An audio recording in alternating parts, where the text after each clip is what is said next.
Hey you guys, it's Nicole and welcome back to my channel.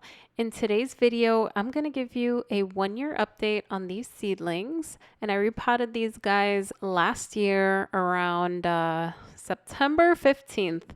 So I wanted to take you through how these guys are doing. I'm going to walk you through their original repots and share how they've progressed in this last year in a semi-hydroponic setup. If you guys like these kinds of videos, don't forget to give it a thumbs up and subscribe for more content. With that said, let me show you the seedlings when I first got them. I got these orchids from Amazon and I got them as seedlings, and they came randomly assorted and they look pretty good. So I got them and some of them were in the plug. Some of them arrived with very dry roots. So what I did was I soaked them to check them out and try to get them hydrated. And then I got my pots out so I could get them set up in a semi-hydroponic setup. And I've only been growing in this system for about a year, so I'm going to share what I've learned along the way. So let's start with the first orchid. So this first orchid is the Dendrobium golden brown crossed with the Dendrobium Tannate blue. This one had a very dry root system. As you could see, when I touched the roots, they were a little bit mushy, so it didn't have much by way of healthy roots. So what I did was I trimmed off the root system, but I didn't want to trim too much off because I was going to pot it up and then nothing could anchor it. And it's already the fall, so I was a little concerned with that, but we made do, and then we got this orchid in a semi-hydroponic setup. Now you'll notice a nice healthy root there, and that root got this orchid through, and you'll be surprised by the results that you'll see after. But this orchid had 3 different canes. I kept the majority of the roots if they were iffy. They were still firm, but I needed something to anchor this orchid into the pot. So I ended up repotting it just like any other semi-hydroponic orchids, except I went ahead and added a wick so that there could be more moisture thoroughly dispersed through the Leca. So this is my standard operating procedure with these orchids. Just stick a lot of the Leca on the bottom. I want to make sure that the Leca is nice and tight because I want to make sure it compacts so that it can continue to wick the moisture up. So the challenging part with this orchid was that very wimpy root system, and I was just very careful to make sure that I didn't kill that one root that it had that was healthy, because that's what was going to get this orchid through this entire transition. And again, this was September 2020, so it was starting to cool down. It really wasn't the growth season. So the saving grace is that these orchids do grow indoors. I was conservative with removing some iffy roots, but it did pretty well. So what I did was I topped this off with a layer of pebbles so that the top wouldn't dry as much. And 1 year later, I'm actually finding the results for this particular orchid pretty remarkable.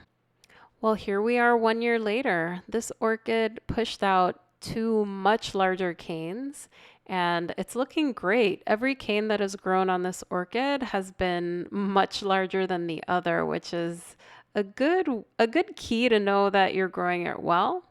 Some of the roots have grown over the pebble top layer, and then as it was growing, I actually had to rope 3 of the canes together because it was growing in a different direction, but otherwise this orchid is looking healthy. This orchid is actually due for a repot because it has been in this pot about a year, and look at the length of that newest cane. This won't bloom yet, but it looks like maybe in another year or 2 I might be able to get some blooms on it, but I'm very happy with the progress for this one. Let me show you the next Dendrobium. So this one over here is the Dendrobium lemon pink crossed with the Dendrobium Hollywood. Just like the last Dendrobium, I was a bit disappointed with this root system because most of the roots arrived dry. And I'll say some of that was the nursery's fault, but some of that was my fault as well. I did not repot this orchid immediately when I received it, and I was spraying it. and I had it for about 2 weeks before I repotted it. So any roots that I had that were viable were probably not helped by my neglect at that point.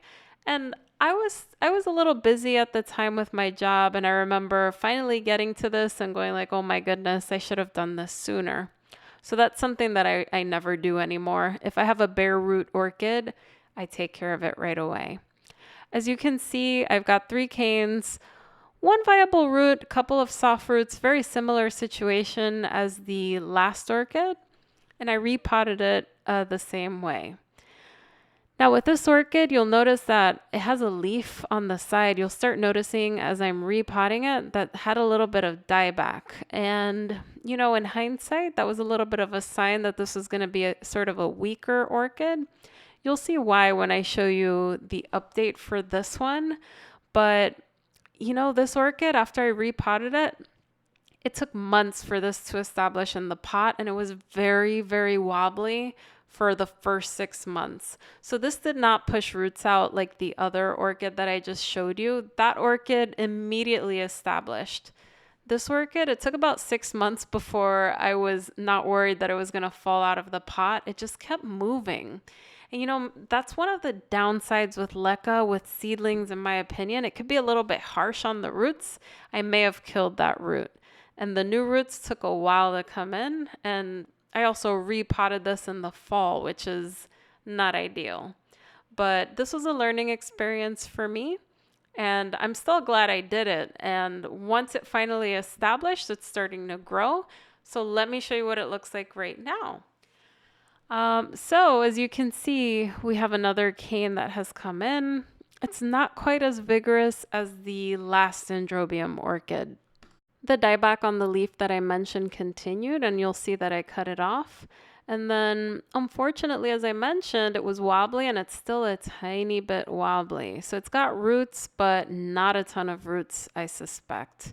Not only that, but because it's not so vigorous, it is so prone to being attacked by spider mites. As I'm showing you this orchid right now, it is just full of spider mites, and I constantly have to spray this one. So this is not a very vigorous orchid. I'm not sure if I'm going to keep it. I'm going to baby it for a while. I did treat it after doing this video, but it's just not as vigorous. And with the name a lemon pink cross with Hollywood, I hope I can one day get this to grow larger and see those flowers. We'll see. Anyway, the next orchid is a much better story. So this is the George King Serendipity crossed with the Wine King Koseki, and this is a Brassolalia cattleya. As you can see, this one arrived with a much better root system. I believe I got 2 different orchids here, but I didn't try to force them apart or anything. I just took off the little plug, and I just took off any roots that weren't alive, but the majority of them were. So I was very happy with this little plug, and I had no doubt that by potting it up with such a healthy root system, it would do well. Now, you always risk killing your root system when you transition an orchid into semi-hydroponics because the roots have to adapt to the system. And this was a bare root in my care for about 2 weeks. But you could see the saving grace is that it had a couple of new root tips. So once you have some new root tips, they can grow and adapt into that leca. And we have it very tight in there because there's going to be air gaps regardless. It can't be too, it won't be too suffocating in there, even with the pebbles on top because of that sphere packing that it has. So it's sort of like a very humid, moist environment in there at all times, but it's not like a wet environment where it's getting, where it's surrounded by water. It's definitely got more air than that with this setup. But I was very happy with this. And let me show you what this orchid looks like right now. So this one has been growing slowly, but I'm very happy with its progress. It's pushed out 2 different growths. And if you guys have seen the Brassolalia cattleya George King Serendipity, it's a beautiful, beautiful bloom. And this one is supposed to be a nice peach color. So I can't wait to one day get this to bloom. It's probably 2 to 3 years out from blooming, but so far so good. Roots are not coming out from the bottom yet. I may wait a little bit before I repot this. I don't think it needs a new pot, but so far it's very healthy. I think in 2 to 3 years, I will see those blooms, as I already mentioned, and I'll keep you updated on the progress. But I am so stoked to one day see this one bloom. It's just, look it up when you get a chance. It's absolutely beautiful. So with these seedlings, I'd say we have two winners and one that's a little bit iffy. And I'm not going to give up on that one yet. I want to see it pull through and eventually see those blooms. So semi-hydroponics, some of the pros are that you're constantly feeding your orchids, especially if you have a water reservoir where it's pulling constant nutrients to the orchid. It's constantly being fed, and I find that it leads to strong growths. When I go on vacation, I don't have to worry about these guys. I just fill up the water reservoir and they're good to go. Now, the downsides you could sort of see on that orchid that's not doing so great. It can kill off your roots because it's an always moist system. So it's something to keep in mind if you're doing a transition. You want to do it at the right time. I probably shouldn't have repotted in September, but I wanted to get these guys into the setup right away. But otherwise, this is a grow method that I've been using for the past year, and these are my initial thoughts on the system. I'd say for seedlings, it's a little bit harsh. So I'm using organic for seedlings, and then once I see new root tips, then I transition the orchids. With that said, if you travel a lot, this is a system that's going to save you. I have a friend who went on vacation for 3 weeks, and she has her entire collection in semi-hydroponics. She came back, and I think out of her collection of 120 orchids, she had just one fatality. So that's one of the pros in growing with Leca. It holds on to a ton of water. So if you're the kind of person that wants a large collection but also travels, you'll deal with that transition period. It's not always bad. It's just I'd say that every orchid has a little bit of a personality. Some may like it and some may not, initially at least. Well, anyway, guys, let me know if you have any questions down below. I bought a ton of orchids about a year ago, so I have a lot of updates to get through. If you guys like these sort of videos, let me know down in the comments below what you'd like to see, and I will talk to you guys soon. Thank you so much for watching. Bye, everyone.